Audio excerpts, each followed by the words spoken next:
আমি যখন আমার নিজ জেলা ঝিনাইদহ 2 আসনে গণসংযোগের জন্য যাই, সেখানে শুনি যে আমার কাছে অনেকে প্রশ্ন করে যে আওয়ামী লীগের যারা এমপি ছিল, ডামি এমপি ছিল, 24-এ যারা অংশ নিয়েছে এরা তো স্বতন্ত্রভাবে নির্বাচনের প্রস্তুতি নিচ্ছে।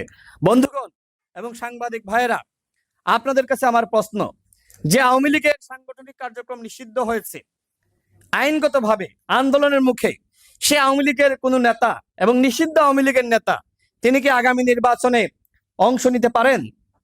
আপনারা বলেন পারেন?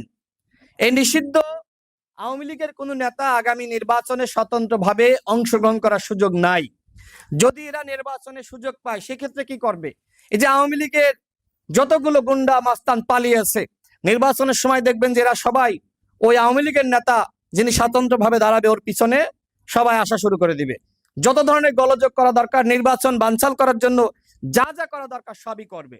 আমরা আগে শুনেছি এবং কিছু প্রমাণও রয়েছে যে রিফাইন্ড আওয়ামী লীগ রূপে আওয়ামী লীগকে ফিরে আনার একটি চক্রান্ত শুরু হয়েছিল, সেটি বানচাল হয়ে যায়, ছাত্র জনতা গ্রহণ করে নাই। এরপরে যেটি হয়েছিল যে জাতীয় পার্টির কাঁধে ভর করে আওয়ামী লীগকে ফিরিয়ে আনা, সেটিও হয় নাই, জনগণ গ্রহণ করে নাই।